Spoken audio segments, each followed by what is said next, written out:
How many years has it been? 47 years?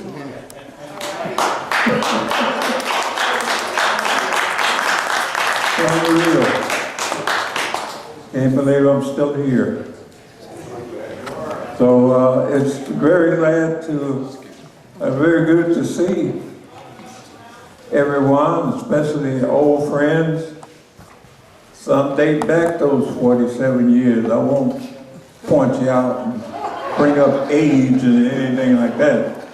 But it is so good to be here, to see people that I have met since I've come to Sonoma County, since I've come to California. It just does an old heart good. And if we begin to think that we're coming to the end of our road, that we have met so many great people along the way. And when we leave and check out, there are going to be so many great people left behind to do so many good things that need to be done on this planet. So, welcome. And that's Melvin Dixon, another guy. I ain't seen him on many a moon. Anyway, we hope that you enjoy the exhibits that we put up. Those things archives that have been around for quite a while, gathering dust. And I thought it was about time to pull them out and let people take a look and maybe get an idea of what things were years before. And very few people joined in and worked very hard and long to get this thing done and to help us pull it together. And we hope that everyone will have a good time and enjoy this event. We're going from today through Saturday and have a lot of interesting people, guests to speak to you. And we have naturally all the books and different things to sell. Mementos that you may want to pick up and take with you as a memory in memory of me. I'm long gone. But anyway, let's see what my program tells me. We've got a film coming up at 6:30, so I'm not going to talk for the next half hour, but anyway, I'm just so overjoyed to see you all and to have you see me.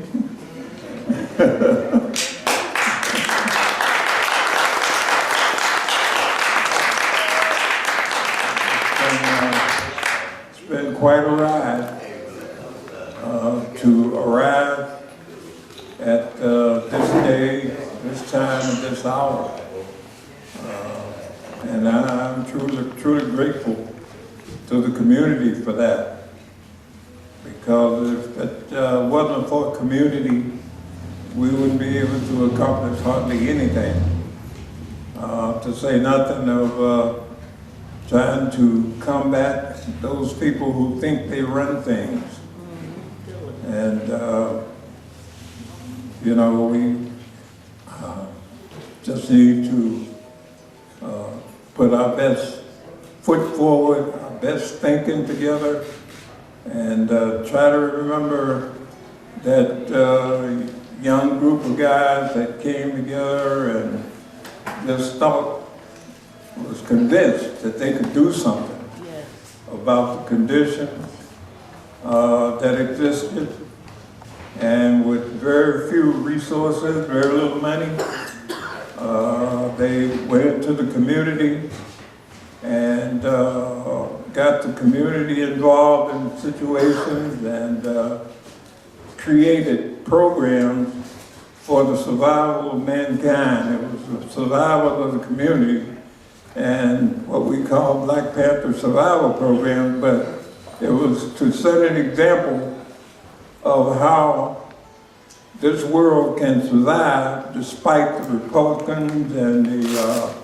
all those people that they have and the names, I can't think of all of them, that think that they run things. But it's you and me and people like us pulling together and coming up with ideas about how to solve our problems. And I'm convinced that it will happen. We will change things. We did before. We stopped the war. We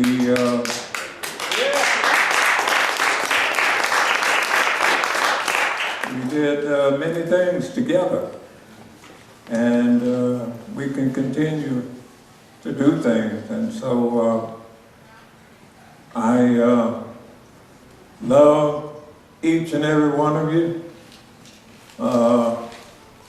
and I have faith in each and every one of you.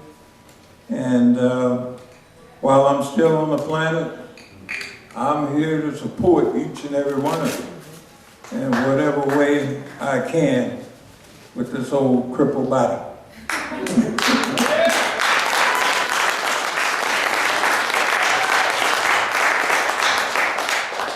Okay, I'm going to shut up now and see what's next.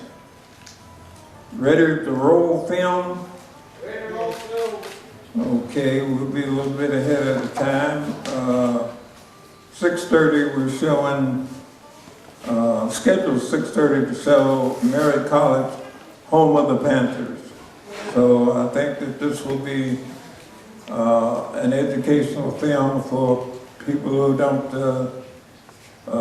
know about our early beginnings and our involvement in the educational system. But don't go anywhere. At 7:30 we have Mr. Ricky Vincent, who is an author and who put together the story of the Black Panther band. I don't know if you know or not that the Black Panthers had a musical band. It's called the Lumpy. And he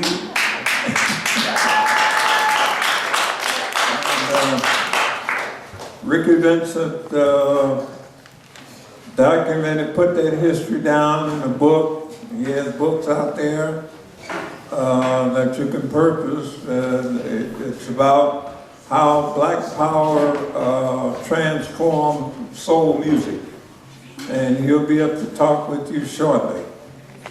And 8:30, my old friend Billy X. Jennings will talk to you. He's the Black Panther Party historian and archivist, and he has the website It's About Time. And you want to know something about the Black Panther Party that I've forgotten? Go ask Billy. And of course we'll have the rest of the evening to sign books and to meet and greet one another, and we'll go from there.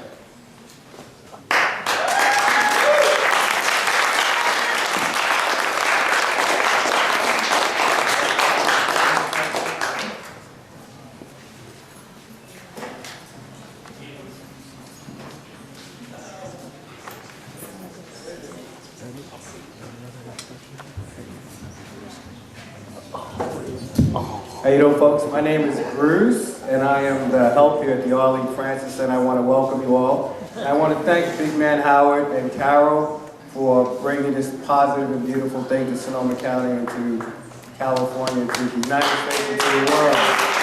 Thank you all for coming out. We're going to be rolling the film in a second. After the film, we're going to be having refreshments. The Black Panther Party always fed their people.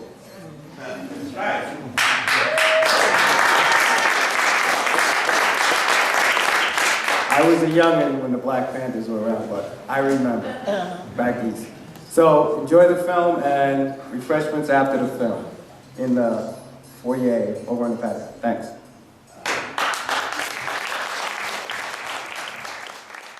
If we could have your attention, we're running just a few minutes behind, but no damage done. So continue to eat your meals, but it's time for our next speaker, and he's already here on the stand. It's Mr. Ricky Vincent, the author of the book Party People. Oh, excuse me, Party Music. Just dealt with somebody with Party People. Oh, I went to a play in Oregon about that. Anyway, it's the inside story of the Black Panther Band and how black music transformed soul music, black power transformed soul music. So please give your attention to Mr. Ricky Vincent. We thank him for being here.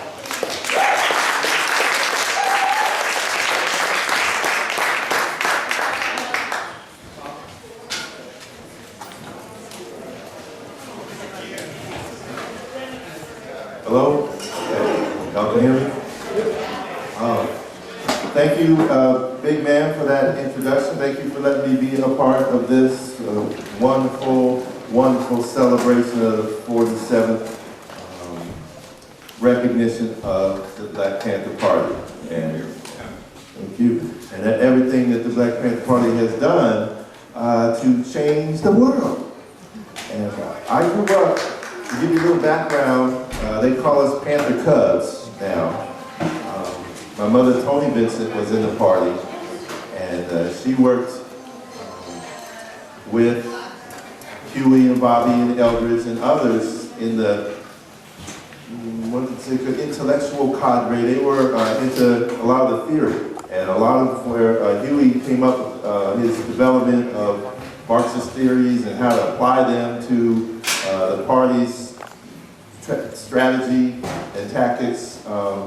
That was some of the stuff my mom did. Now, and so when I was little, I saw the Panther leadership in and out of the house, but they were there, they were all business. And I mean, they weren't even doing, some of the famous business. They were doing kind of serious stuff. And so my earliest inclinations was that the Black Panthers were serious. And they didn't mess around, and they didn't clown, and they didn't party. And my mom, she's accomplished quite a lot, but she survived polio when she was 16.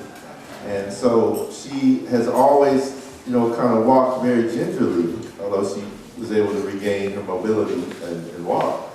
But she didn't party. She didn't get down and funky. She didn't dance. And so, in that period, they would talk about somebody that was really soulful, and they say they were a revolutionary that could dance.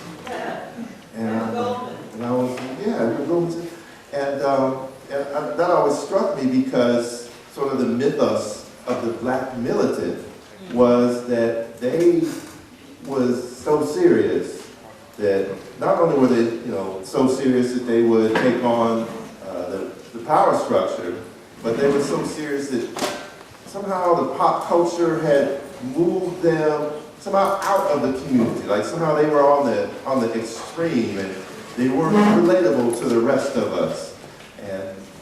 And I saw that happen just growing up, and how the narrative, the myth of the Panthers continued to evolve. And we all know this, that the Panthers are still alive today in everybody's imagination. And one of the aspects of that is that the mainstream tries to marginalize the militants, marginalize people that are willing to stand up to the incredible power of the system, of what they called the man back then, right? The man. So it came as a real surprise to me in 2001 when I was a DJ. I'm still a DJ at KPFA Radio, History of Funk Friday. And I was working with Boots Riley, and Boots Riley from the Coup, and he was interested in putting a lot of funk on his new record. And so he would come over to my house with his hard drive, extended hard drive, so he could plug in and take all my beats and put them on his record. And I'm happy about that. They were used for the right reason. But we would talk a lot about music and politics and culture. And one day he said, Rick, I heard that the Black Panthers had a folk band. And I'm like, now that's a funny one, Boots. You're pretty funny. You have some funny raps. That's a funny one. Because the Black Panthers are the stoic, steely-eyed, militant revolutionaries. They don't cut it up. They don't get down and funky. That would mean that, they're as funky as the rest of us. That would mean that all of us have the potential, not just to get down, but to get serious about revolution. And so there was a lot of potential in just what he said. The Black Panthers had a band, had a funk band. That would change the game. And it turns out, he said, Rick, keep looking. He would always throw these little nuggets of history at me and say, Rick, go look them up. You in graduate school, you could do that stuff. And so this one I started asking some other former Panthers, Walter Turner, who works at KPFA, he does Africa Today. I asked him, I said, what's the Lumpet? What's the name of this group? Do they really have, the Panthers really have a band? And he said, yes, they had a band, and I have their record. And for those of you that were here that saw the Merritt College film, and all of you stayed and watched the credits, that was a really interesting thing. A lot of people, I know when they go to the movies, they're gone before the credits in this roll. All of you watched the credits. The music in the background, Bobby must be set free. That was the Panthers band, the Lumpet. Okay? And that was a recording they made in San Jose in the summer of 1970, which the leader of the group insists was just a test run to see what might happen.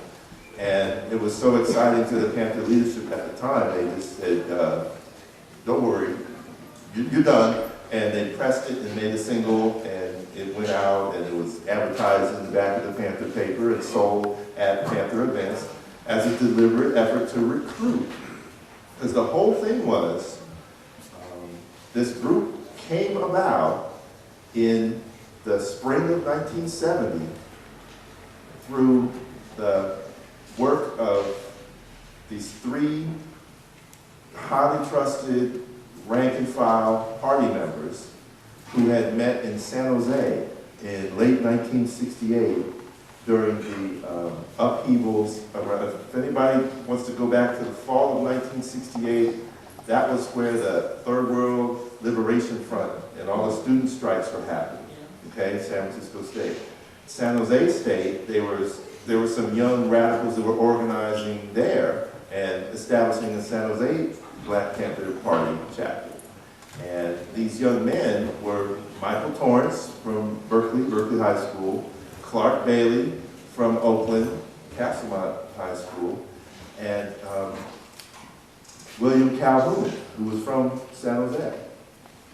Calhoun was a little older. He had actually been a nightclub performer. He actually played the piano as sort of a master of ceremonies at Big Al's, the strip joint up in North Beach. And I mean, he had done, the sleazy, pop music, rhythm and blues. He had sort of done the circuit and got disillusioned and came back to the Bay Area, looking for some change. And he began at his hometown in San Jose and became an activist and met with the other guys, and they became activists, and they all had goals of becoming Panthers. And as time went on, in the fall of 1968, some of y'all may not remember this, but this is where the Olympic track team trained. So John Carlos, Tommy Smith, Lee Evans, all of those guys trained at San Jose State. And when they weren't training, they were going to these meetings and rallies organized by these young brothers. And that was where the Olympic Project for Human Rights emerged, the boycott of blacks from the Olympics, which it didn't happen, but it wound up with the protest from Tommy Smith and John Carlos on the Olympic gold medal stand. Right? And so these guys were there. They were connected to all of this. And like I said, they began working on the Black Panther San Jose chapter, but then things got hot in San Francisco, and they were called up. They're like, you know, the pigs have vamped on the San Francisco chapter. We need everybody we can get. And so they drove up, these three guys and many others, and they spent the night with the police in formation all around the building and this and that. And a few events like this took place, and gradually these three young men became established as trusted rank-and-file party members. And one other thing happened, because there was lots of young men and women, black men and women, who joined the party honestly and developed a focus or a skill or something that they were designed to do. These young men, it wasn't a part of their official work, but on Wednesdays when all the Panther volunteers went to pack the Black Panther paper together, they would bind it, they would stack it, they would ship it, put it on the truck, send it out, bind some. A lot of volunteers came together to ship out the Black Panther paper. You guys should be familiar with the Black Panther Party paper. Okay? And these three guys, as they did their work, they would start singing. They would start humming. They would just make up songs. You know, it's your thing. Do what you want to do. Whitey can't tell you what to do. Things like that. And this is what anybody might do when they were doing a lot of tedious labor. But these guys were good. They could all sing. They all had some background in music, in their grade school, in their childhood, and like I said, Calhoun had a little more experience on the road. And Emory Douglas, the Minister of Culture, David Hilliard, who you saw in the tape, they heard these guys, and they said, we're doing a festival in the Fillmore at this park. Why don't you guys take some songs, sing some songs as part of the festival? And they're like, okay. We follow orders, that's what we do. We're rank and file Panthers. They got up there and sang songs, and they jumped, and it just worked. And we're like, whoa, this works. And so Emory Douglas and David Hilliard said, go and get a band and recruit for the party. This was the summer of 1970, okay? And the Breakfast for Children program had already been established for over a year. Huey Newton's vision of survival pending revolution, of reaching out into the community and sort of rebuilding the relationship of the party to the community was in place, okay? And there's no better way to reach the black community than through soul music. And so what they did was they took standards of soul music and performed. They got a band very quickly. This is different. 1970, 60, you're fresh out of high school, a couple phone calls, and you can find a band. There's always some youngsters that want to play anywhere, and play for the Panthers, at least until it gets thick, and then they have to get some more youngsters to play. But they got a band very quickly. David Hilliard gave them the name The Lumpin'. And some of y'all, what is The Lumpin'? The Lumpin'? But back at the time, Marx's study was required for Panther, for people that were participating in the organization. And so they understood, they read Marx and they read Frantz Fanon, who said that the lumpen proletariat, the folks on the edge, folks living in the below the working class, the folks that Marx didn't even believe were redeemable as members of society. The lumpen proletariat, Fanon framed them as they are the spearhead of this revolutionary cadre here. And it was easy for Huey and Bobby to frame the lumpen proletariat in terms of the example of Malcolm X. That was somebody who, when he was arrested, he was crazy. He wouldn't even, when the cop said, what is your name and what's your number, he wouldn't answer. He was gone. And it became easy to frame the idea of lumpen as somebody that the Black Panther Party and other groups at that time could transform. Once you politicize somebody that has been at the rock bottom, they're ready for anything. They can take on anyone and anything. And so lumpen had a sort of an air of like a term of endearment almost for somebody. We're lumpen, we're brothers off the block, that kind of thing. So they worked that idea, and it was also an opportunity to start a process of education. If you're listening to this music, you hear it, you're grooving on it. It's like, what are they called? Why do you lumpen? Well, here's some information. Here's how you can learn about what the party's all about. We're not just militant revolutionaries, and we're not just singing and dancing. We're all of the above. Okay? There's a lot going on with this group. So it's a little known story, but the group lasted almost a year. In many events, they were just there as performance as part of the larger Black Panther Party function. But towards the fall of 1970, they became very popular. They filled the local auditoriums. Emory Douglas put full-page ads for them in the Black Panther Party paper. They did a road trip across country, and they performed in Panther functions in colleges throughout the Northeast, New Haven, Boston, Washington, D.C., all up and down the Northeast, and they came back to the Bay, and they had to go right back to work. And they might tell the story that as soon as they flew back, they said, get in the back of the truck, and they had to go. They got back from their famous tour. And the thing was, when I started tracking these guys down to tell this story, each one of them was like, wait a minute, you want to ask about the music that we did? Wait, we were Panthers. We was revolutionaries. Why don't you ask about the 10-point program and how we organized the community and boom. And they were kind of skeptical that like I would make them into rock stars or something. But I was just looking for the way this connection is sort of established, particularly for the hip hop generation. Young people see music and politics more as one and the same. Civil rights history, I was doing all the research, had to do this in graduate school. These civil rights history books, you can read the entire book and James Brown's name wouldn't come up. And I'm like, wait a minute. Everybody lived the experience of Say It Loud, I'm Black and I'm Proud. That was part of the transformative moment that put the Negro in the grave. Okay? And created a new person, a new identity, a new black identity that transformed identity politics for everyone in this country. And when you start to really think about it, Martin Luther King wanted freedom now for the Negro. Okay? The Black Panther Party wanted freedom to determine the destiny of our community, and what they were doing was giving people empowerment on their own terms. So by 1970, the Negro was gone.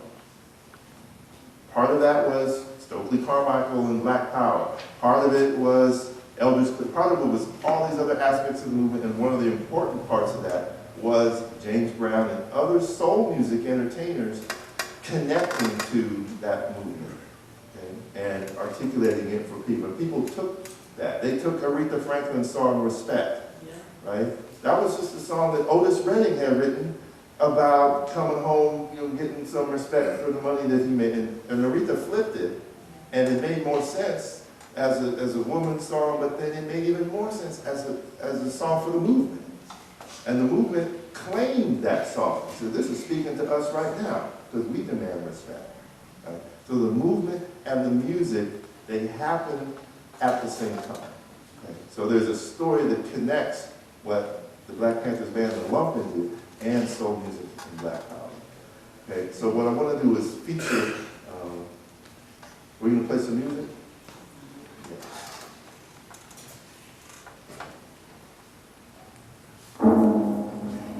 Ladies and gentlemen, brothers and sisters, the Black Panther Party is very proud to present the Dolphins.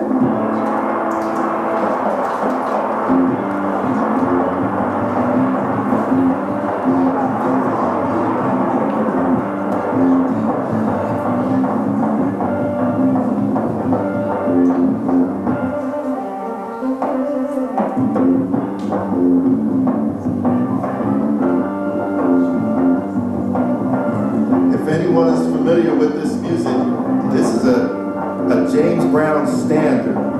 This is There Was a Time. And many rhythm and blues groups will do this song. And they hit the groove and run on stage and start stomping, stepping, spinning, skipping. And that's what they did. Okay?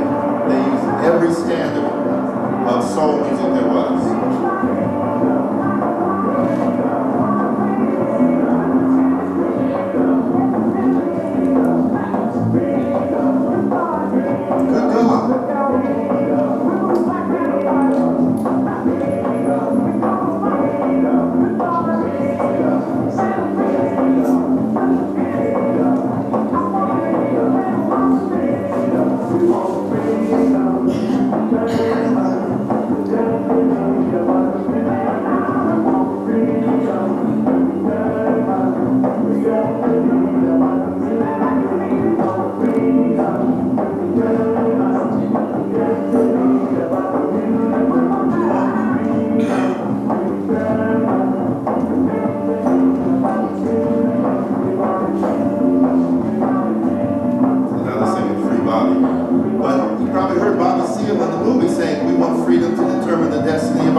Auditorium, and you're like, wait, that's some jam, that's some funk. Let me get up in this, because they're playing music that I hear.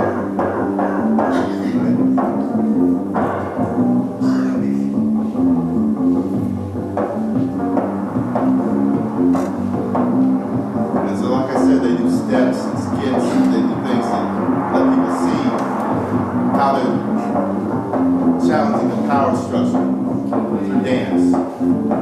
Very well choreographed production, although it's still looking for the video.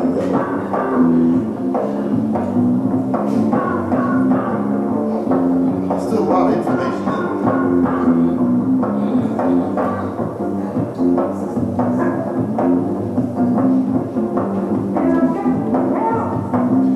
So, this was an opening track. And then we're going to go into a minute of a ballad that they do. And they're going to do Curtis Mayfield's People Get Ready. And if you're a soul singer, you don't mess with Curtis Mayfield's People Get Ready. Because the community would react, they'd be insulted if you didn't sing that properly. So you recognize that they have reverence for not just Curtis Mayfield, but the soul music tradition. Okay? And this is how they spoke to the community. The Panthers' rhetoric was not race rhetoric.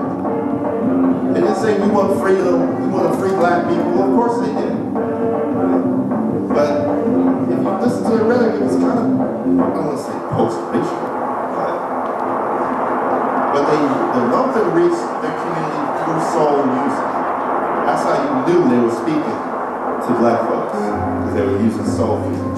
So here's how they introduce People Get Ready.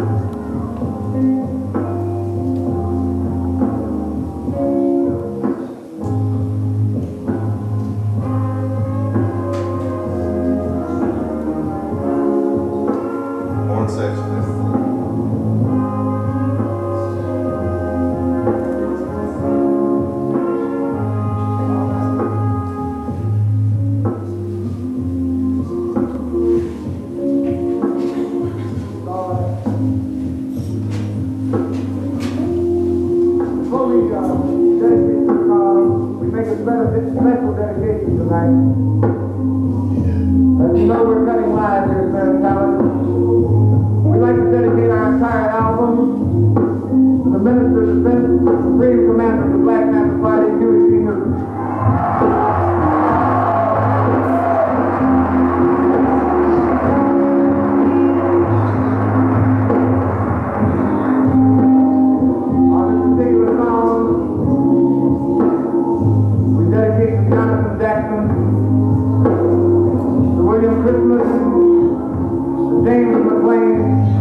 where they said, I think we brought everything down.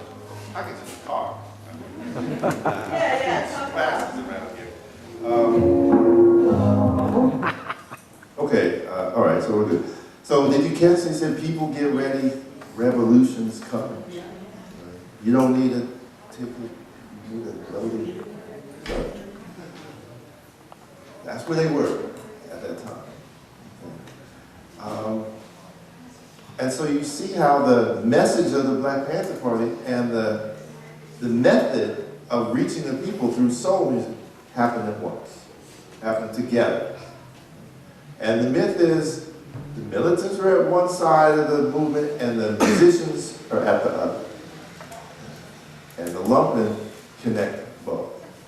So we can walk through some pictures of them.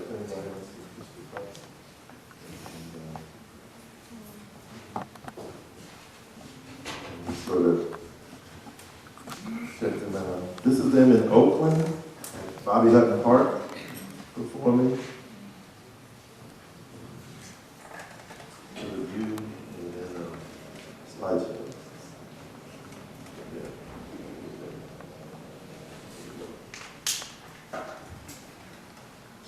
So that's them backstage at that concert that you just heard. That's the drummer, Minor Williams, Lenny Williams' cousin. That's them singing backstage. It's Sister Candace in the middle. That's some information. Michael Torrance and James Mott, first two. This is them at a picket line. The Du Bois store picket line. This is Elaine Brown's album, some more party music. That's Elaine Brown during her campaign for city council in 1973. That's Elaine and three of the Lumpin' singing in San Francisco. That's Bob Dylan wrote a song about George Jackson. That's the Lumpin' in a newspaper Black Panther Party ad about their concert. That's the single, Free Bobby Now. That's for the crate diggers, it's a collector's item. One of them, Michael Torrance, went on to sing with Marvin Gaye. That's some Emory Douglas artwork designing for Lumpin'. That's Emory. That's them today, April. Back together, when people know that brothers can work it out. Back together the first time in 42 years. That's the choir from James. That's the ad for the singing group that backed up Marvin Gaye for a while. That's one of the original publicity shots, if you will. Here they played at Pauley Ballroom at UC Berkeley, sponsored by the Arab Students Association. This is some soul music. Black Moses. This is George Clinton in the Huey Newton chair. It's Eddie Kendricks. Same thing. So just so you know, don't get it twisted. Jimi Hendrix had a fascinating relationship with the Black Panthers. It's in chapter 7 of the book.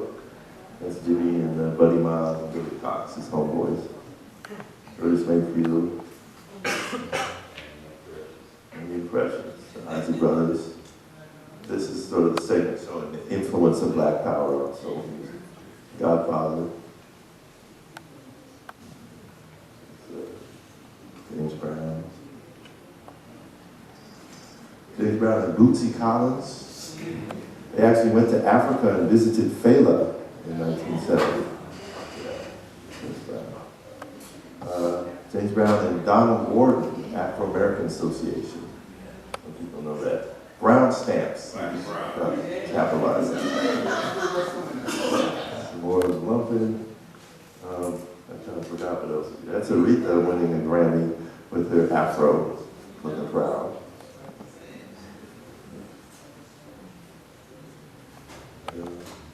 That's Nina Simone. She played an important role in this narrative of Black Power. So I just can't get enough of that hairdo.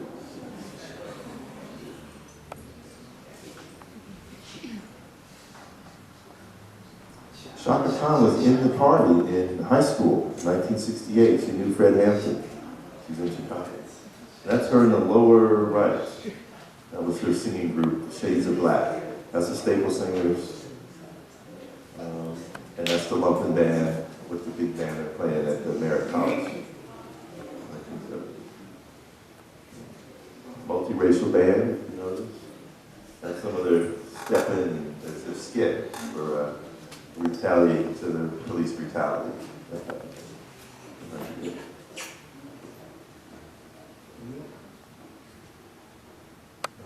That is Baby Tupac. That's a Finney, and it's courtesy of Bill Jennings here, archivist and extraordinaire. And that's in the lobby. Thank you.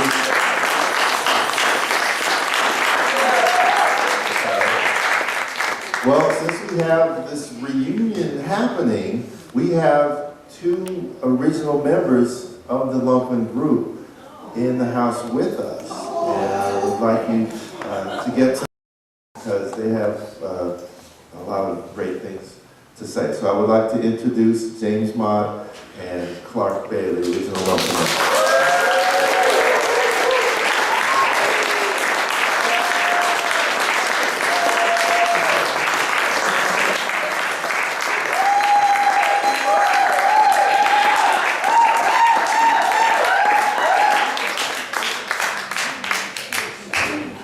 First of all, this is a wonderful celebration, and I just want to take a quick minute with all my comrades. Please stand up. I want to give you a hand. I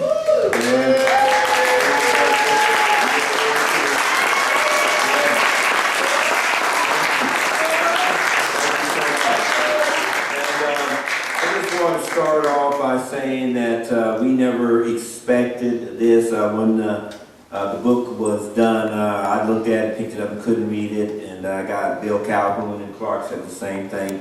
Also, I want to let you know that, Clark here, he turned down a scholarship. He could have had a full scholarship to Stanford, a music scholarship. I turned down, I was running track and field and came into the locker room one day and the coach told me the FBI just left and said, if you leave the Black Panther Party, we'll give you a full ride to any school in the nation, any school. And I said I couldn't do it. So we made a choice at that time.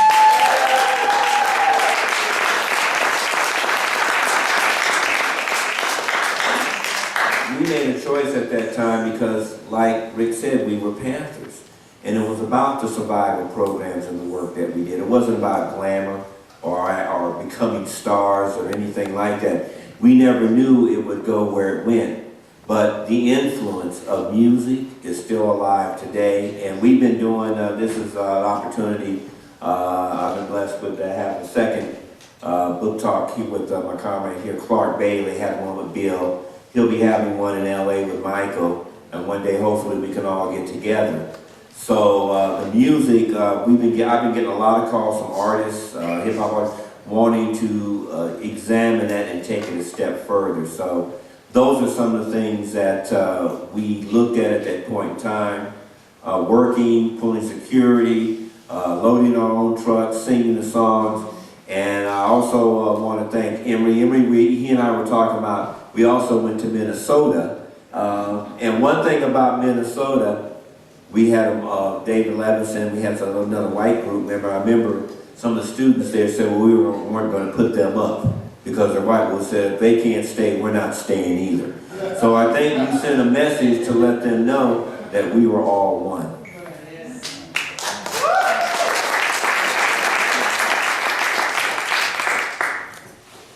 As James mentioned, the whole concept of our involvement with music came at the development of our ideology and the study that we had gone through as party members.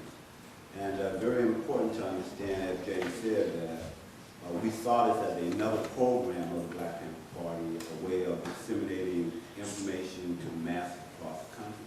And quite frankly, it did work. We were able to move across country and perform, and people were inspired by that. But our main work, and that's something we always try to pinpoint, our main work was the actual work of the Black Panther Party in day-to-day.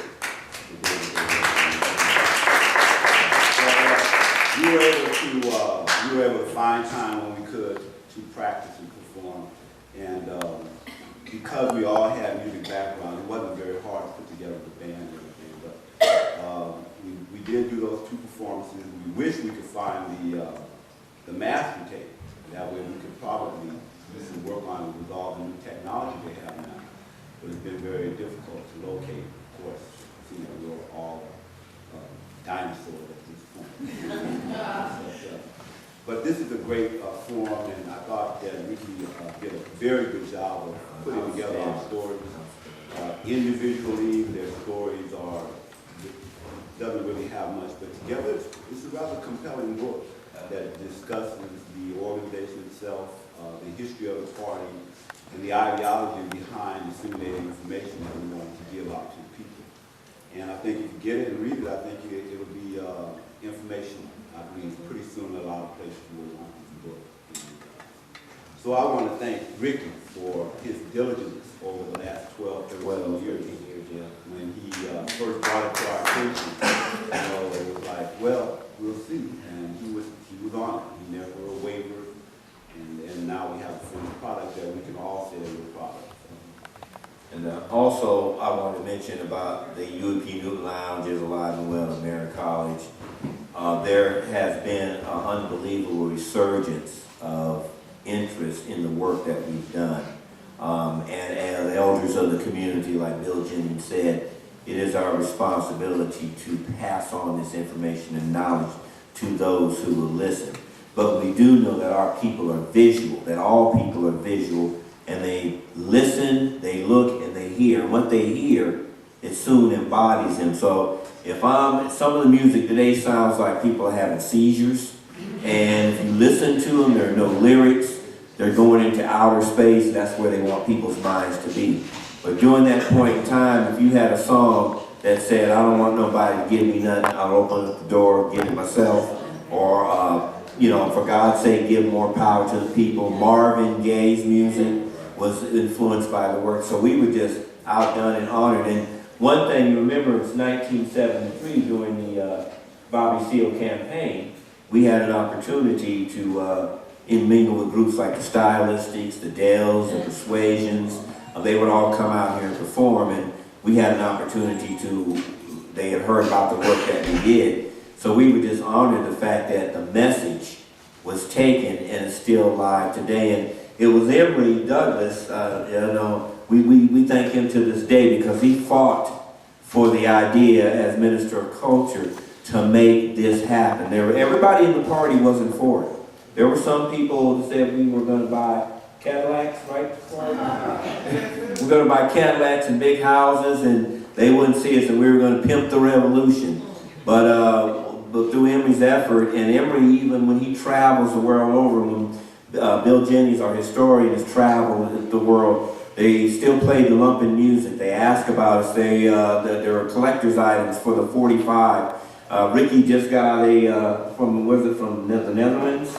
Somebody showed him his book, so it's about to really, really catch on. So we were just honored that the music is live and well, and I think because of the situation of answers that are needed today, and because people need inspiration on solving issues, but they also need to, when you hear something and you listen to it, if it's positive, you're going to start feeling it and singing it. And if you're not involved, you're going to say, well, maybe together we can make something and make a change.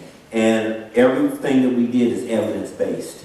We're not here on hearsay. The track record now of the party's work, and I'm talking about every party member who's done anything and is still active today. And in the next 2 days, you'll be able to hear more from some of the other party members. But we just want to let you guys know that we also thank you for your growing interest and support.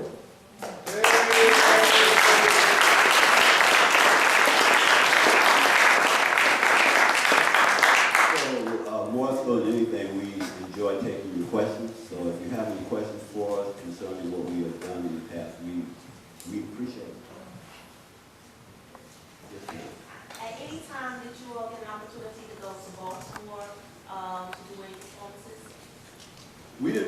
more in Baltimore, but we did go down and we did some promo shops there and stuff. But we had a fluent office. We had a lot of party members in Baltimore, so that our visit there was more political than it was in nature of music. Did you perform outside the United States? No, we didn't. We did an East Coast tour, which consists of like New Jersey, New York, Washington, D.C.,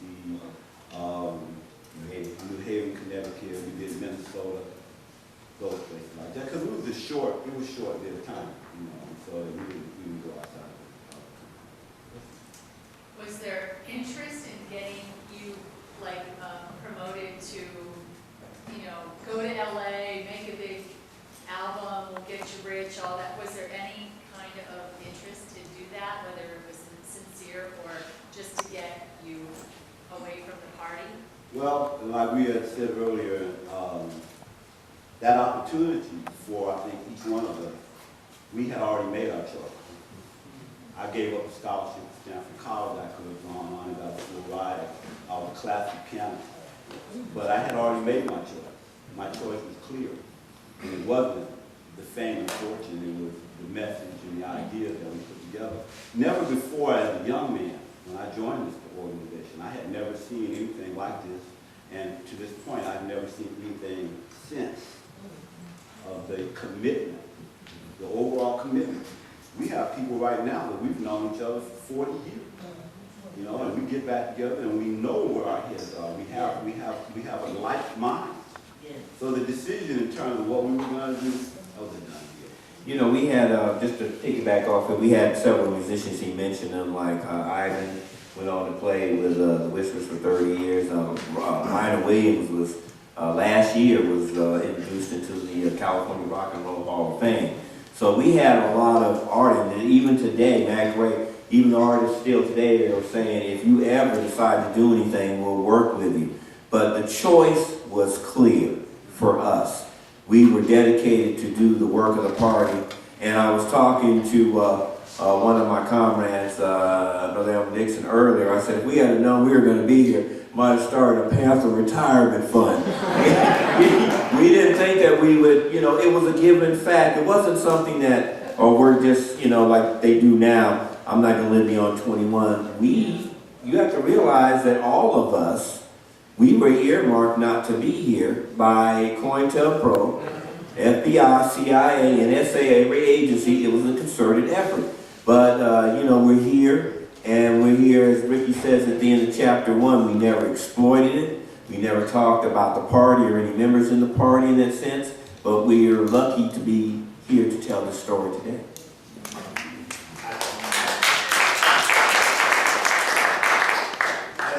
I think what people really don't understand too is a lot of us were teenagers. We had zero fear. Maybe it was because we didn't know how vicious this monster is, but we had no fear, and we were committed to something that was much greater than what we had even thought of. So, thank you. I appreciate it. It was fun listening to it. So I have some questions that you were teenagers, very young. I wonder what lessons you have for them. Today, what do you say to them?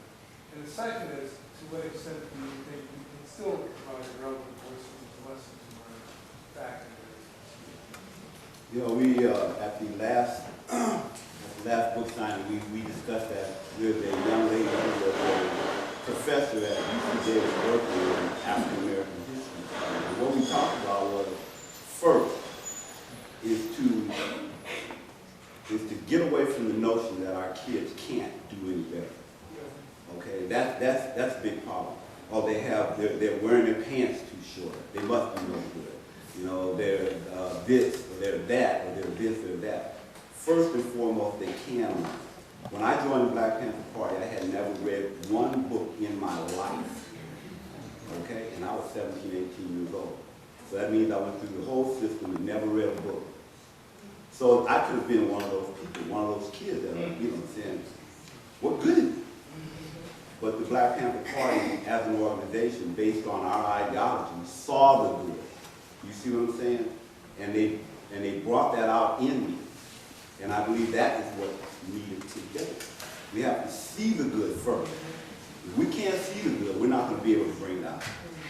Once we see the good, then we have to find ways to bring that out because kids are smart. Yes. I mean, I raised 2 daughters, yeah, and they were smarter than me at birth. So as they develop, you see what I'm saying, and I watched this development in my own children and the kids that they brought around me, then I learned a very valuable lesson, not only with the ideology that I was taught in the party, but there is no throwaway. You see what I'm saying? There's no such thing. There's a usage in everything. The name lumpen proletarian itself was based on the fact that there are in this society, in capitalism, as we know, of unemployable, those that are thrown aside. There's never going to be enough jobs for everybody. This whole concept that all of a sudden there's going to be jobs for everybody is a political reach up. It's just not going to happen. But with our young people, there is no bad. I'm so sick of that. You know what I'm saying? That you want to take a segment of our kids, of our youth. Let's teach them. Let's not criticize them. Let's teach them. And they can be taught. They're smart. You know, the amazing thing that took place was when we were given a directive, and everybody here, Aaron and Ellen from Seattle, they can testify to this. No one gave us a, we were teenagers. Start a what? A free health clinic? You want us to start a breakfast program? You want us to transport seniors? You want us to bag 10,000 bags of groceries? I remember when Clark here was heading that whole thing up and making sure that it was done correctly. This was not anything that we had a blueprint for. So, as he said, when we came together, people came from all walks of life. Instead of a street family, we were an organized political organism. You had diverse personalities. You had all kinds of A personalities. But we put all that aside to become a unit and make a difference all over the nation. So here we were with no blueprint, but we were able to put things together that have been adopted by the U.S. government, as BJ said, because we embarrassed them also. So, you know, the Seniors Against a Fearful Environment, 400 paragraphs. We had low-income housing. We had everything that Human Social Service now claims that they have to give us the credit for because we led the way in our own community. There were no food banks. There was none of that. There were no co-op programs or anything. So, yeah, and another important point that was done without Twitter, email.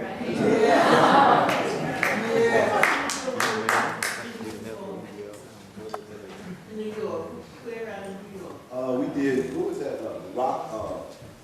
Roseland Ball. Rock, was it? That's what David Levinson said. Roseland Ball. Was it Rose? I thought it was Rock something, but yeah, we did that. That was Apollo. No, we didn't do the Apollo. We did, there was another venue similar to that. And we did, Rock Creek Park. We performed Rock Creek Park to thousands people. It was outside, I remember it was freezing cold, and you couldn't see but from here to there because there were so many people that had lined up to come see it. So we had but we have to wrap this up, I think. This one is really good. Don't you think we're not socializing as much as we were years ago?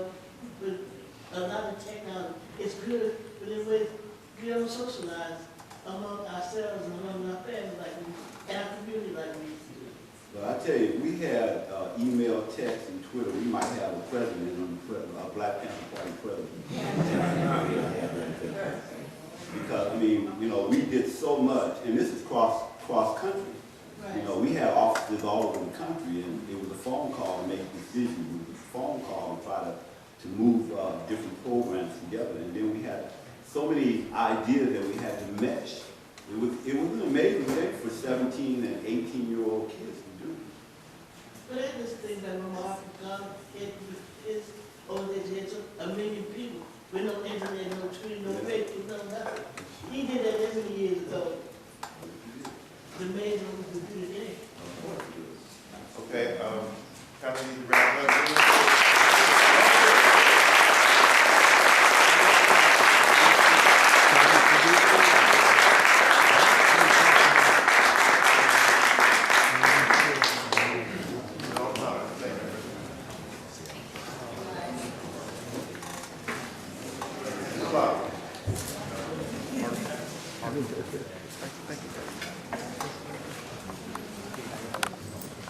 Okay, we want to thank Ricky Vincent in his presentation and also the appearance of the Lumpkin.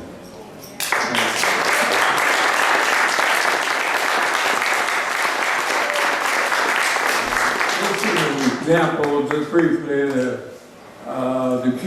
creativity of people that the Black Panther Party took in, and we had no idea what their talents were. These guys used to be under my supervision. I argue with them, go out there and sell them papers, get them donations, get back here and get yourself in on time and so forth. And the next thing I know, I'm up in New Haven trying to defend a bunch of people on trial for their lives, and they tell me we're sending a Lumpkin. So make some dates. A Lumpkin, who is that? Well, that's Clark Bailey, Senator. Well, okay, the party knows. And they came up there and slept on the floor along with other Panthers in a building we called an office that housed us and everything. And they went out in the cold and performed on the New Haven Green and shook the people of New Haven up. So I say, that's some talent, that's some happening. So that's what they're about, and we appreciate them to the utmost.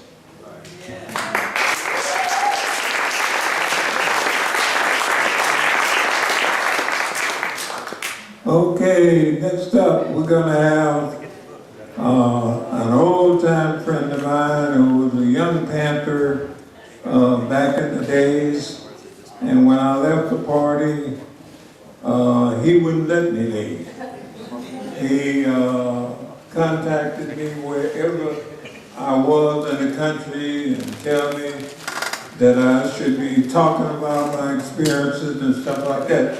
And I told him I'm not interested, and he was persistent. And as it turned out, he was right. He talked me back into the party framework and got me writing and got me speaking. And he's here today, and he's one of the greatest Panthers and historians that I know, Billy X, or Bill Denny.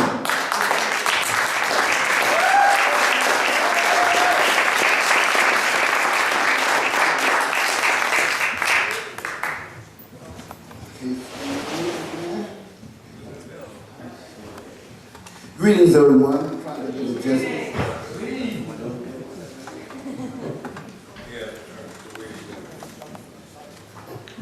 Greetings. My name is Billy X. Jennings. Can you hear me? Yes. Good.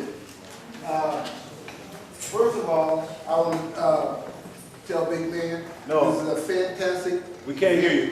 You can hear? The mic. Hello? All right, now. I want to commend Big Man for putting this together. When he first said, he told me he wanted to put on something in Santa Rosa, I thought for a minute. I said, why not? Because we are an educational cadre. You know, our job is to educate and enlighten people, no matter where we're at. You know, if we're in 1968 or 2013, we're supposed to educate, organize, and uplift people's spirits. This is our job. And we took on this job at an early point in our life. Like, I want to summarize basically what's been said today. The Black Panther Party started in 1966. You heard Bobby Seale talk about that and so forth. But the main thing that really drew me to the party was the 10-point program. It wasn't the fact of guns or anything like that. It's when I first read the 10-point program, it really caught my attention because they were talking about doing things. Like, for instance, number one says we want freedom, we want the power to determine the destiny of our community. Number two says we want full employment for our people. Number three says we want to end the robbery by the capitalists of our black communities or our poor communities. Four, we want decent housing fit for the shelter of human beings. Number five, we want education for our people that teaches us the true nature of this decadent American society. I mean, we want the truth uncut. Number 6, it says, we want all black men exempt from military service. Now, when I read this, that point really stuck to me because I was 17, and that was the year 1967, 68, they started what they call a draft lottery, right? And so that your birthday was your, maybe could be your demise because they could draft you because of your birthday and send you to Vietnam. So when they said they wanted all black men exempt from military service, that really caught my attention. Number 7 says we want, now this is what the party is mostly known for. And as I said, number 7 of the 10-point program is we want immediate end to police brutality and murder of our people. Now, we placed it number 7 because there was other things that are more important that came to that, were more important than police brutality. But during that particular stage in history, in 67, 68, 65, black people was being killed at random throughout the whole Bay Area, from Richmond to Hunters Point. You know, every weekend there'd be some person who was, police said they had a weapon, you know, so it's a justifiable homicide. So the party was built on the fact that we wanted to end to police brutality. And what we did to deal with that, we started street patrols. You know, patrolling the police, make sure they enforce the law that's already on the books. But you gotta remember, in 1966 was the very first year of what we call the Miranda Act. Everybody knows what a Miranda is, right? Everybody's seen Law and Order before on TV. So you know, when the police arrest you, he has to give you certain rights. Well, they never did give those rights to black people in the black community. You know, they never treated the community with that type of respect. So they would say stuff like, you better tell us what we want to know, or we know the judge and we can make it go bad for you. That's intimidation. That's threats, you know. So what we did at the very beginning was educate people about their rights. And that's what the street patrol is about. So number 8 is that we want freedom for all black men held in federal, state prisons, city prisons, and jails. And number 9, we want all black men, when brought to trial, to be tried by jury or their peer group or someone from their black community as defined by the Constitution. And number 10 kind of sums it all up what the Black Panther Party wants. It says we want land, we want bread, we want housing, education, clothing, justice, and peace. And as our major political objective, a United Nations supervised plebiscite to be held throughout the black community colonies in which only black colonial subjects will be allowed to participate in for the purpose of determining the will of black people as to our national destiny. Because no one had ever asked black people whether we wanted, you know, do we want to stay here? You know, do we want to go back to Africa? You know, nobody has ever asked us that. You know, so Malcolm talked about this United Nations plebiscite, and we wrote that into our 10-point program. So upon me hearing this, that really excited me. But to give you a little background on myself, I went to school, high school in Lemoore, down in San Joaquin Valley. And so I started getting my political education from this little small school. It just so happened this little small school was the same school that Tommy Smith went to. You know, and he was much older than I was. Matter of fact, when I went into high school, he had gone to San Jose. But before that, he was my PE teacher when I was like in 8th grade. So I started learning things from Tommy at a very early age, like picking your battles. I had a habit of fighting every day. You know, after school, I would just be fighting. And so he, being my PE teacher after school, one day he pulled me to the side and says, Bill, you can't fight everybody. You have to choose your battles. So that was my first insight on what strategy was. And that's what he did. You know, Tommy wasn't an outspoken person, but when he went to the Olympics in 1968 in New Mexico, even though he didn't say a word, he held his fist up. That's all he said. You know, that was the message sent out around the world, and it has an impact today. So when I came up, when I moved to Oakland in the summer of 1968, my English teacher gave me a book to read, and the book was The Autobiography of Malcolm X. This is the book that opened many, many of mine. You know, it was my first attempt of grasping what was going on around me was through this book. So the summer of 1968, I just graduated from high school. the week before I come to Oakland to go to UC Berkeley. I can't go to UC Berkeley because I found out I need 3 more units. Therefore, it lands me at Laney College in 1968. Laney College is like 3 or 4 blocks from the Oakland Alameda County Courthouse. So I was in my criminology class one day, and I heard "Free Huey off the pig." It was like loud, like that. It vibrated throughout the whole campus. So my break was at 12 o'clock. So me and my friends went up to where we heard this sound, and as we rounded the corner, all we could see is people surrounding this Alameda County Courthouse. There was black people, white people, there was Mexican people, there was everybody talking about free Huey, giving Huey free Huey, giving him a fair trial. So just so happened that day, Bobby Seale Eldridge Cleaver spoke, and he spoke about the same things I was reading in this book called Malcolm X, right? The same thing about consciousness, doing something for the community.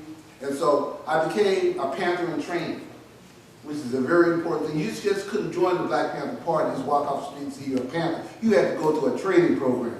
I mean, 6 to 8 weeks training. There was books you had to read, about 35 of them. We talking about Frantz Fanon. We talking about the Red books. We talking about books by Fidel Castro. We talking about books by Che Guevara. We talking about books by any known revolutionary that had a successful revolution. We wanted to know everything they knew. We wanted to apply it to our conditions in the community. So that was the first thing you had to do, is get educated. Read, read, read. A Panther had to read 2 hours a day by himself. 2 hours a day by himself to stay abreast of what's going on in the community. Apparently he had to read the Black Panther Party newspaper from cover to cover before he read it, before he went out to sell it. Now, selling the papers was another very important task for the Black Panther Party, because that was a way for us. The paper was a tool to educate and organize the people. And people have asked me before, where did the party get its money at? We sold something like over 250,000 newspapers per week, and sometimes we sold more than that, depending upon what happened, what type of art Emery put on the paper, you know, because that art really draws a lot of people. Our people are not reading people, so that image, like pictures worth 1,000 words, really comes into account, right? So reading the Panther paper was very important. It's also helped the party grow, you know, because by selling the paper, that means at that time, we were a new organization. We were fresh. We were just brand new, we were babies, you know. We just popped up, like Bobby says, we popped up in the middle of the struggle, and we had to grow ourselves. So we sold this paper, and each person who sold the paper kept a dime, and 15 cents came back to national. So we had people from the community, young brothers and sisters, who didn't get allowances in the community or anything like that from their parents. They would come to the Panther office, get 25, get 50 Panther papers, and sell them. 50 Panther papers back in those days would net you $5. $5 in 1968, I don't know, you can do a lot. I mean, you can get your clothes out the cleaners, you can go to any restaurant, because, you know, food at that time was like $3.99 for dinner and stuff like that. 25 cents to ride the bus. So that was the way the party grew, through selling our newspaper. And another thing, we didn't realize that the Black Panther Party, we had 51 offices in 30 major cities. The Black Panther Party, like I said, we had 51 offices in 30 major cities in America. The impact of the Black Panther Party grew so tremendously that when we went to Sacramento and when we started organizing, people all over the world took notice. In this particular issue of the Black Panther Party, our international issue, here, just on the front page alone, it shows Huey Newton shaking hands with Chow En Lai, who was Mao Zedong's second in charge. Also, you see pictures of Eldridge Cleaver with Amilcar Cabral, you know, a revolutionary leader from Africa. Also, you see Pete and Charlotte O'Neill, who worked at our international office in Algeria, you know. And also, you see Panthers from Polynesian Panthers from New Zealand, Panthers from Australia. I went to Australia this year, and I was able to hook up with the Aborigines there, and they treated me like I was a god, because the Black Panther Party showed them a way to organize. It showed a whole race of people how to organize, because if you know anything about Australia and the Aborigines, you know they're treated just like slaves, just like blacks in America. And it wasn't until they got a hold of the ideology of the Black Panther Party that they started doing something for themselves. They started a free breakfast program like we did. They started free medical programs like we did. They were taking care of their own people. They started a free legal aid throughout, not just in one location, in Sydney, Melbourne, and all over Australia. So the impact of the Black Panther Party is worldwide. Not only that, I traveled to Portugal and done exhibits. The party is known throughout the world. I mean, right now, I still get telephone calls on a daily basis. PBS, MTV, they all want information about the party. Now, another thing I wanted to concentrate on is the fact that our survival programs, the reason why we work. Now, we have something like 20 survival programs. And these are, you heard Bobby talk about it before and other party members on the film about the free breakfast program. Now, this was a program so simple that we had to set an example for people to follow. So when we started the free breakfast program, we started feeding people in West Oak, but like I said, we had 51 different offices. So once we started one Panther breakfast program, we spread throughout the country. And the breakfast program is simply this. What we found out was that during that time, the Oakland School District, kids that would come to school hungry would fall out and faint because of hunger. The school's solution was to send them home to get something to eat. That doesn't make any sense because if they had food in the get-go, they would eat it before they came. So we knew there was a problem. So Johnny and Mary cannot learn if they're hungry. Point one, you cannot learn if you're hungry. So we started feeding kids, and it took off like a rocket. Because PTAs in Cleveland, Baltimore, New York, and not only Panthers, we were doing it first, but other people saw the value of what we were doing, and it set an example. I don't know if you guys remember, back when Ronald Reagan was running for governor of the state of California, he was running against a guy, he was running against the treasurer who was a Democrat, right? Jesse Andrews. And and as you know, Ronald Reagan was a very right-wing person. He didn't like Angela Davis, he didn't like the Black Panther Party, he didn't like Students of Democratic Society, he didn't like anything progressive. And so what he did was, he would always badmouth the party any chance he got. And during this election, he said, oh, the Panthers, they're not good for anything. Jesse Andrews came back with, hey, they're feeding more people than the United States government. Now, that hit the front pages across America.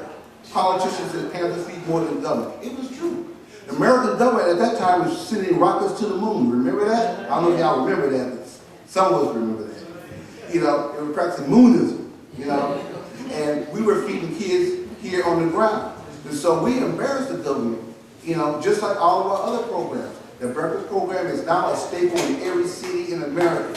Now, if you look at statistics of the United States government, they would say they fed 6.4 million people in their nutritional program. Their nutritional program is the breakfast program.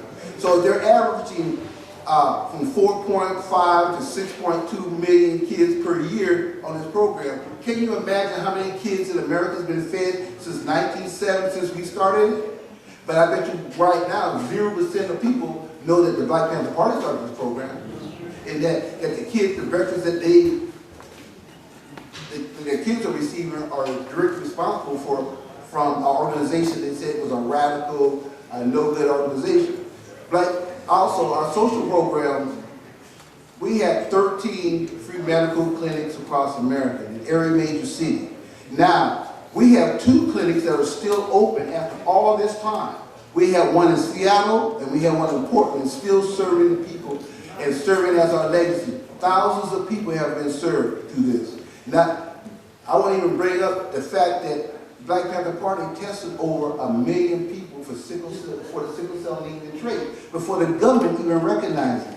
Now, you can check when Ronald Reagan was, when Nixon was president. Nixon said in 1972 in the State of the Union speech that we have to do more about sickle cell anemia and find out about this dreaded disease. I wonder where he got that from. We have been out in the field testing people already. So our main thing was to educate people and show them the contradiction between the government and people's power. And you can do that through the programs that we established. And I was talking to a young person about a program that we started. It's called the Senior Escort Service. Very simple program. And because we were young, 21, 22 years old, we wasn't aware of what the senior citizens were facing. Because remember back in the 70s, there was no such thing as direct deposit. There was no, you had to carry that check that you got from the government or retirement, Social Security, welfare, whatever it came from. You had to carry it down to the bank yourself. You had to carry it to Mayfair's, Lucky, wherever you cashed that check at, and every thug, criminal element in town knew that senior citizens had money around the first of the month. So they were taking a beating before we realized that. So they brought a program to us and said, hey, can you do something about the situation? So what we started doing was in Oakland, we started bringing, at that time, we had station wagons, we had no vans. Vans came later in history. So we would take station wagons and go to senior homes and take any senior citizen that wanted to go to Safeways, Lucky's, or to the bank to cash their check.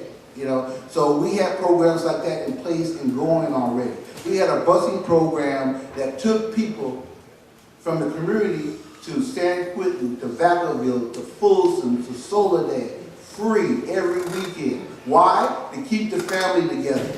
Because if a brother's been captured and taken to jail, he's now a victim of the system, right? And so what we try to do is keep that family unity together, because a lot of times they don't send you to the county jail. If they send you to state jail, that state prison might be 200 or 300 miles away. And if you live in public housing or you don't have a good, decent car to make it that far, it may be a long time in between visits. So we recognize those things. You know, we recognize that the system, the capitalism system, cannot work without a divide and conquer tactics.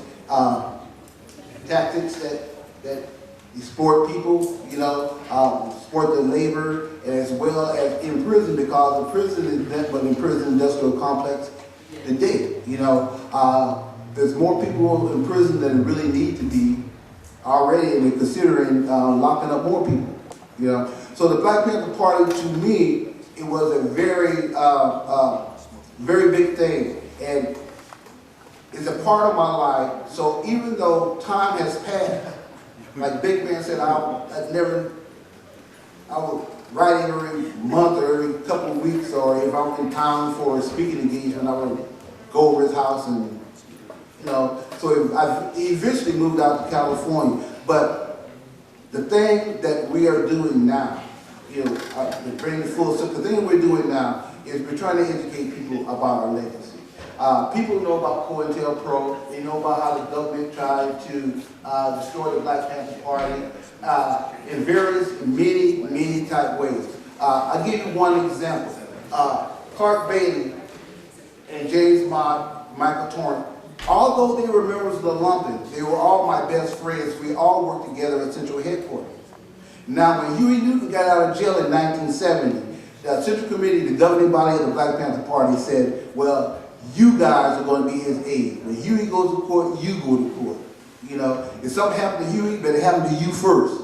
You know, so we was with Huey. Huey was the #1 public enemy of the government, the #1 person. So when Central Committee put us to watch Huey, we became targets as well. All of a sudden, we started getting draft notices. I mean, at the same time, we was getting draft notices like, okay, now you got to come to the induction center and blah, blah, blah, blah, right? So my reaction, well, David Hilliard said, well, we got somebody for them. There was a guy named Benjamin Spock. Has anybody ever heard of Benjamin Spock? Benjamin Spock.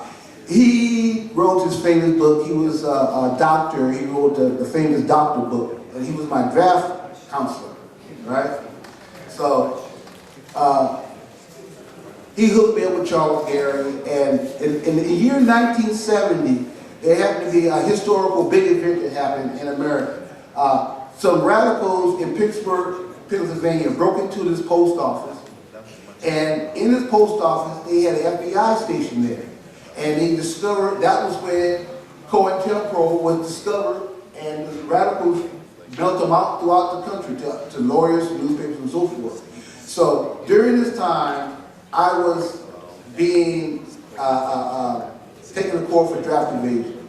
And so when Charles Gary found out that about this COINTELPRO, he had told me, he said, hey, we got this wrapped up. Because when we went to federal court, Charles Gary asked him one question. We want all documents you have on Bill Jennings. Now, they were still in denial of the fact that there was such thing as COINTELPRO, and they didn't want to let them know that they were watching me, you know, because they were watching you. You can't watch you without watching me, you know. So they decided to drop this whole case, and that's how I was able to bounce out of court without going to Vietnam, because they were breaking the law illegally by invading my personal privacy, my rights, right? So in the party, you have a lot of party members who are locked up still to this day. We have something like 20 members who are political prisoners who are still locked up. We have people from Angola. We have Robert Woodfox. We got Chip Fitzgerald. We got Hugo Bedell. We got Eddie Conway. We got part of the New York Three. So we have party members that are locked up still across this country, and we want to educate people to that fact. Now, our website, on the way out, if you're able to pick up these cards, it has our website. If you ever want to know anything about the Black Panther Party, you will find it on this website. You will find videos, you will find interviews, you will find Black Panther Party newspapers that you can open up, download, and keep for yourself. We have Berkeley Barbs, we have Berkeley Tribe, we have the Chicago Seed, we have the New York Other. We have all these underground newspapers that carry articles about the struggle so that young people today will have information to solve problems. Because the problems we dealt with as young people are still here today. Police brutality, you know, hunger, all these different things that we kind of dealt with are still festering our communities today. But we set an example, showed you how to deal with these programs, you know. If you're hungry, you can start a breakfast program, senior escort program, many programs you can find on our website. So there's tons and tons of information about the Black Panther Party, and if I was to talk about the party, I've been talking for days. But I mean, the party was multi-faceted. I mean, we dealt with many things. We were the first organization that dealt with male chauvinism, right? To deal with that, because it was like a ball and chain around our neck, around our leg, you know. Because we had women in our organization who had area ability that a man had, even more. They had intelligence. They did everything brothers did in the Black Panther Party. And all of the media shows is guys all the time. We had women in charge of the Black Panther Party office. This woman right here, this sister right here, Alberta, I respect her a lot, because when I came to the party, she was an educational instructor. She worked on the Black Panther Party newspaper. When the Black Panther Party needed people to go to different countries and represent it, we sent her to Japan. She was able to organize in Japan. To me, women in the party, they deserve all the same praise that the brother gets. And more, because the police are showing this, the police just thought that they could arrest all the guys and the offices were closed. But that's not true. The women kept the office open, got bailed, and bailed the brothers out. So the women did double duty, you know? So to me, the women deserve all the respect of the Black Panther Party. And on our website, we show that there's sections on our menu. You know, we have representatives in Africa, you know. So there's bits and pieces of our organization we still are trying to put together. And because I'm an archivist, I am really enthusiastic about getting information about the Black Panther Party or the Brown Berets or SDS and putting it on our website so people know who we were connected with. People say, oh, the Black Panther Party, how can we be racist when we were Students for Democratic Society. They were the biggest student advocate group in America. We were allies. We were allies with the Peace and Freedom Party. You know, they ran Eldridge Cleaver for president. You know, so all that myth stuff about race is BS. Black Panther Party never judged anybody on color. We judge people on their social practice. What you do, not what you look like, because, you know, that's subjective. So, in the Black Panther Party, in the early stages, we carried a red book by Chairman Mao Zedong. And if you ever read this red book, they had a certain chapter called Discipline, and they had a chapter that had 8 points of attention in it. And when you and Bobby seen the 8 points of attention, they took it, tore it out the book, and nailed it to the wall and said, this is what we're going to be like. One of the things was speak politely. Do not hit, swear at people. Return everything you borrow. Do not take liberties with women. You know, pay fairly for what you buy. You know, do not steal anything from the masses. These are the rules of the Black Panther Party. And if you break those rules, you're up for discipline, or you could be kicked out of the organization. You know, because like I said, the organization started from like a small nucleus, and we grew it to a big organization. You know, we talked about a breakfast program, but in 1969 we had a breakfast program. So we talked about all these programs, but we eventually got all these programs going. You know, so there's people all over America that know the Black Panther Party through its social program. You know, I could be walking down Telegraph Avenue, which I have on a number of occasions, and somebody says, I know you. You fed me and my brother free breakfast program in Brookfield back in 1971. I said, ooh, Lord. You know, so there are people in the community who recognize the work that we've done, you know, and not just here in America, but around the world. So the legacy of the Black Panther Party is really on the rise, you know. More information you're going to find out about the party. You can come to our website. There's different formations. There's the commemorator. This brother right here on Melbourne puts out the commemorator, which is a part of the Panther legacy. This brother right here works with the National Alumni Association of the Black Panther Party, Steve Long. So there's different formations of the Black Panther Party throughout America. And so we are steady trying to reach out to people and educate people about what we are about, because there's still a lot of mistruths, because the Black Panther Party was a powerful organization. You hear Ricky talk about just the music itself. The music was powerful, you know. So our message was just as powerful or more powerful, but the government knew that. The government knew that breakfast school children program, that's what they were scared of. They were scared of that next generation. They were scared of them kids coming up, you know, with that revolutionary ideal in their head about, you know, like you heard Richard Ayoki, a guy on the video, go ahead. A guy on the video talking about young people in the community, right? Young people in the community, the Black Panther Party was a new entity in the community, a new entity. You know, we were young people, we were feeding people, we were taking care of senior citizens, we were giving out 10,000 free bags of groceries, you know, at least once every month. You know, all these different, and then we provided legal aid for people. This right here is one of our clinics, our Berkeley clinic, the George Jackson Free Medical Clinic. This is a very positive picture. When young people see that, they see a female doctor taking care of people in our own community. When I say our own community is mixed with everybody. You know, Vietnamese live in the black community, Chicanos live in the black community, poor whites live in the community. So these are the type of programs that we serve, we have for the people, you know. This right here are young people. Little kids can't be no more 8, 9, or 10, but they're getting involved in what's happening in the community. And at that time, Huey's trial was going on. Now this is another program. We had a free shoe program, not giant. We would give away free shoes. In this particular picture right here, this sister is in Richmond, California. We gave away 2,500 free shoes that day.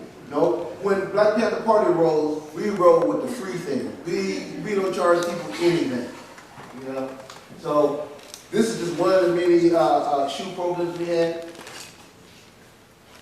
Some of the artwork done by Solid. She was another person who worked under Emory Douglas. She did artwork on the back cover of the Black Panther Party newspaper. And she was a welcome delight because a lot of her artwork dealt with women, strong women in the community. And this sister says, yes, I'm against the war in Vietnam. She's a protester. He says, and I'm for African liberation. I mean, she recognized where she came from, you know. And so, and she's voter registered. She's registered to vote, and she's for the people's power. You got to remember, the Black Panther Party started registering thousands of people to vote, you know, because Johnson only signed the voting rights bill in 1965, so there was thousands and thousands of people in Oakland and many cities who had never registered to vote. And like I read before, on our 10-point program, we talked about we want all black men exempt from military, let out of jail because they hadn't had a trial by a peer group. And the only way you can become a peer or become a person, a jury, is to register to vote. If they keep you from registering to vote, you're going to continue having all-white jury. Right. You're going to continue having more black people being lynched and sent to prison. That's from the raid from the LA shootout on 41st. We had something like 24 officers of the Black Panther Party office raided.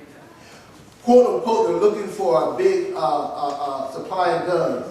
They never did find a big supply of guns because we never had a big supply of guns. We had guns for our self-defense. You know, we had machine guns and rocket launchers and stuff like that.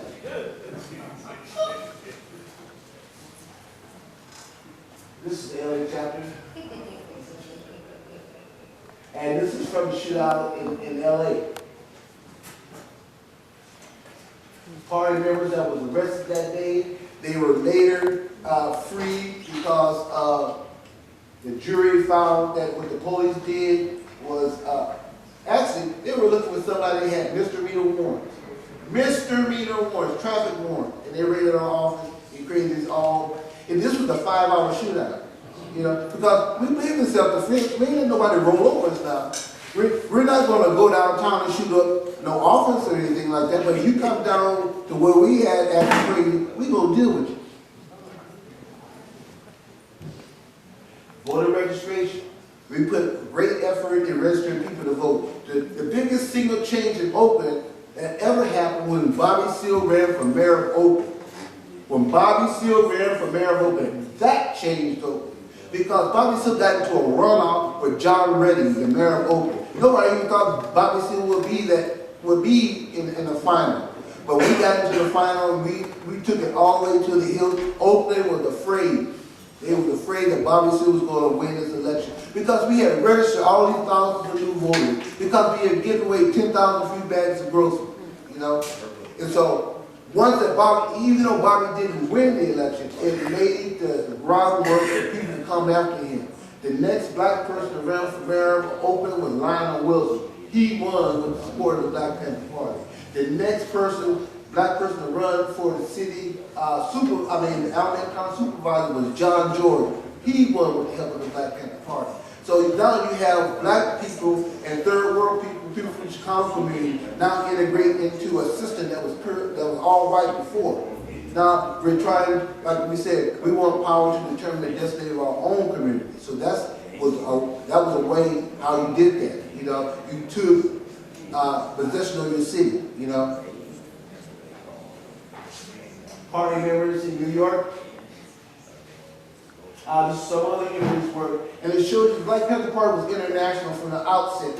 We just never thought nationally because we thought about the gay community, we thought about what was happening in Latin America, Asia, what was happening in Africa. And the key word is right here, American imperialism. Now that is one word that we introduced to the black community.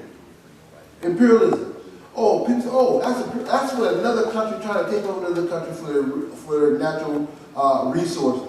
So that was a word that people knew for the Black Panther Party, as well as power to the people, you know, as well as fashion. They knew what these different stages of badness were.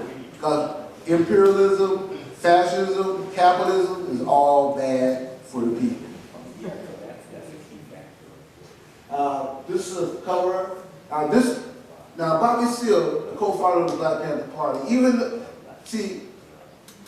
the government looked at the Black Panther Party as, if we just cut off the leadership's head, then the party would fold. But in the Black Panther Party, one of the things I did mention to you that we had political education class twice a week.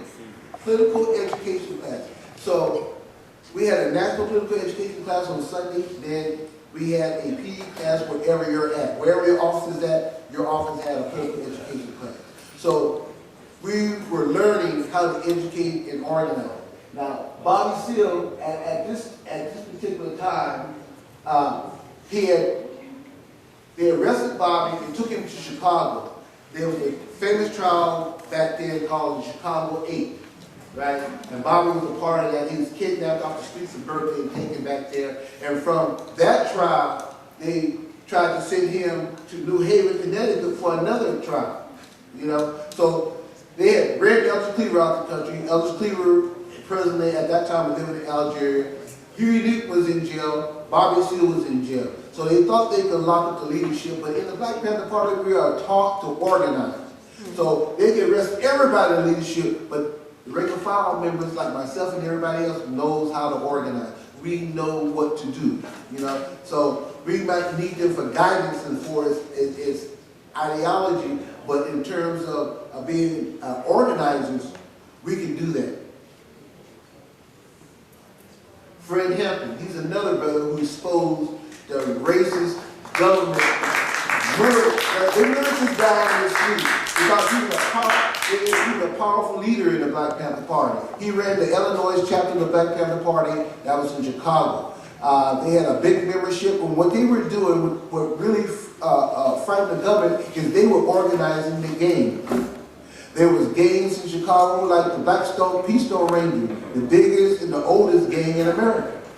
So people like Fred Hampton was organizing them. They organized a group called the Young Patriots, which was a white group. They organized another group called the Young Lords, right? And all together, they worked in the community. They called their coalition the Rainbow Coalition. The Rainbow, Jesse Jackson did not start that word. That's not a Jesse Jackson word. That's a Fred Hampton word. You know, it just so happened that Jesse Jackson was working in Chicago with Operation Push during that time, and he co-opted a lot of things that Fred was saying. But Fred was a tremendous person. He ran the office. They murdered him in his sleep, as well as in LA, they murdered a guy named Bunchy Carter and John Huggins. You know, like I said, they tried to take off the leadership of the party. Some little opera by Emery. This came out in 1969, and I used that for our 45th year celebration poster. H. Rap Brown. Actually, he was my first person that I first started getting consciousness about. It was his apple pie. You know, violence is as American as apple pie. It really stuck. You know, came out in 1968. So I really started, he was my first person, but later on, even he joined the Black Panther Party. Stokely Carmichael, we drafted him, he became our prime minister. H. Rap Brown became our minister of justice. James Foreman was our minister of international affairs. So we had a conglomerate of black political leaders that the government was very afraid of. And this is what I'm talking about imperialism, you know. But the thing was, that soldiers, the brothers that they were drafting and sending to Vietnam was getting educated over there, and as soon as they came back, they were joining the Black Panther Party. And I give you a prime example, there's a brother named Geronimo Pratt. You know, Geronimo died 2 years ago, but he was a prime example who, he had Medal of Honor, you know, Purple Hearts and all that stuff, but he brought that skill back to the community and taught brothers how to defend the office. You know, many people would be dead today because the police raised their office, and because they're not, is because Geronimo will help set up barriers, sandbags in the offices and stuff like that. So the military person was very important to the Black Panther Party because they had skills that we didn't have. All right. Now this is my friend. This is Christine. She's the head of the main library in Oakland, California. She's a great ally. Before she worked at the main library, she worked at West Oakland, right across the street from Bobby Hutton Park. As you might see, many Panther photos with Panthers in the park. Well, the library she worked at was right across the street. And so when I came back to California and started organizing in the 1990s, 1995, 1996, 1997, she made her library available for us, and we started the Bobby Hutton Day. So that from her, we started having this annual event about Bobby Hutton, who was the first member of the Black Panther Party. You know, the very first member. So, bro.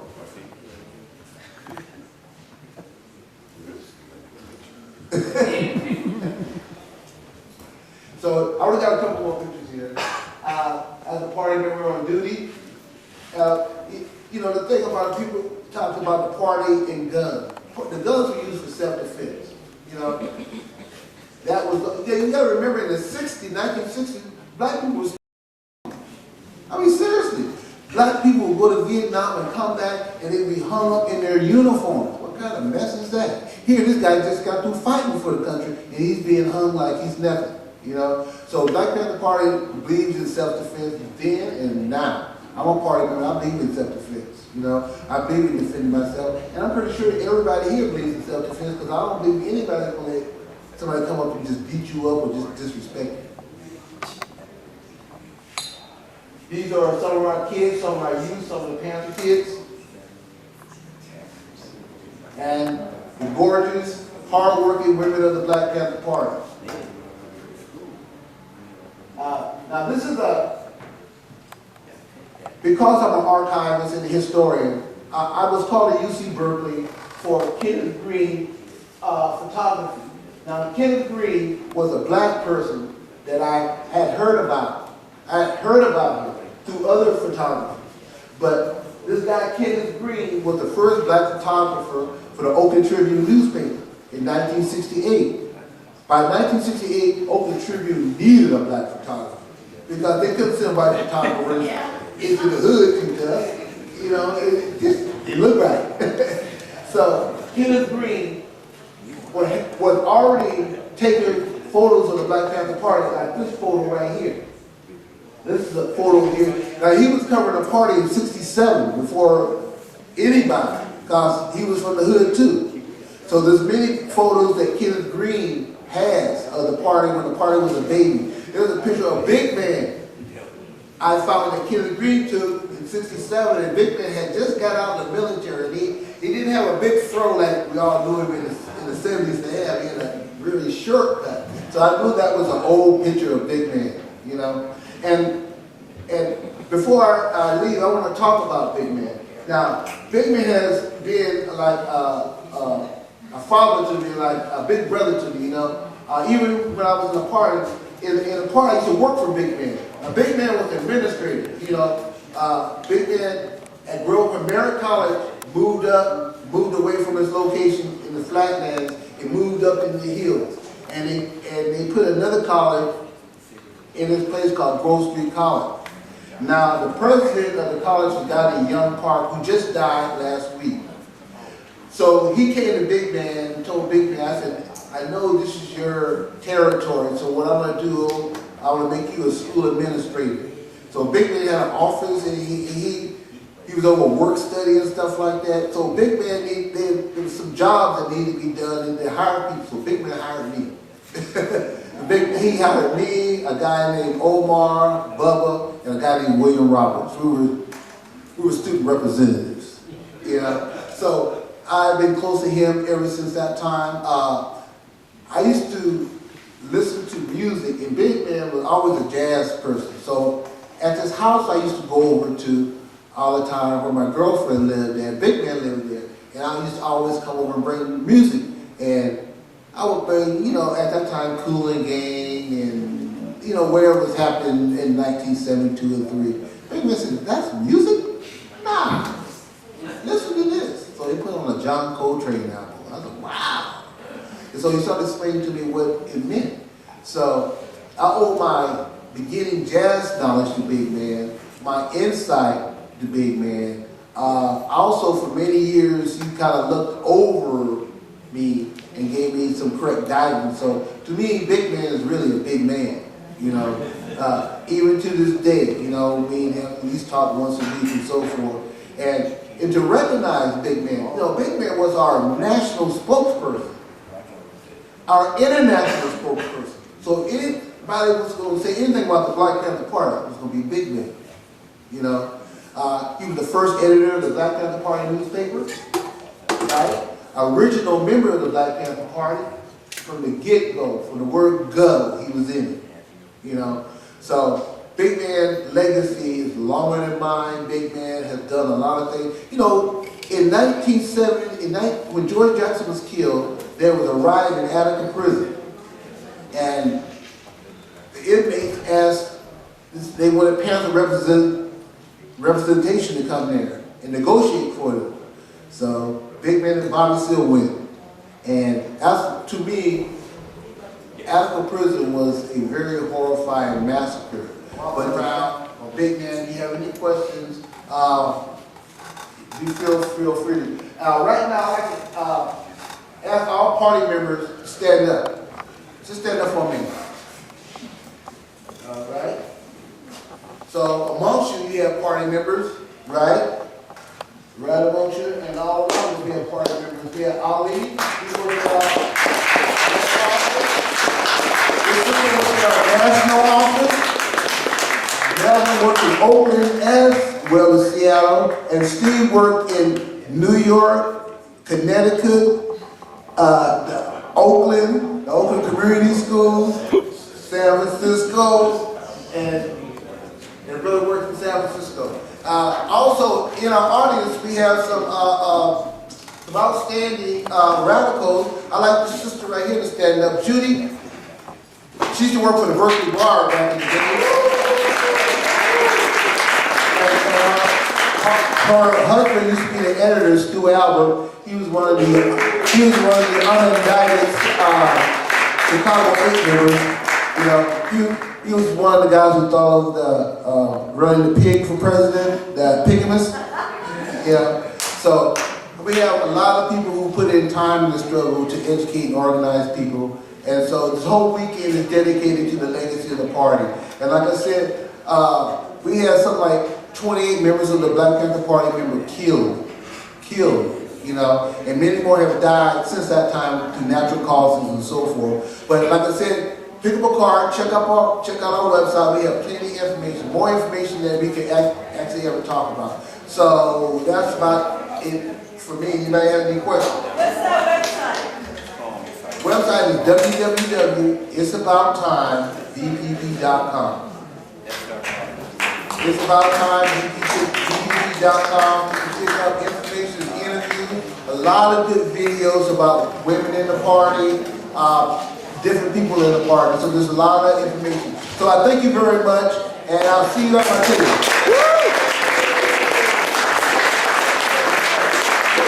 And another thing, we have program books out here. These are program books. I think they're going for $10. But hey, this is a historical memorabilia. You want to add this to your collection.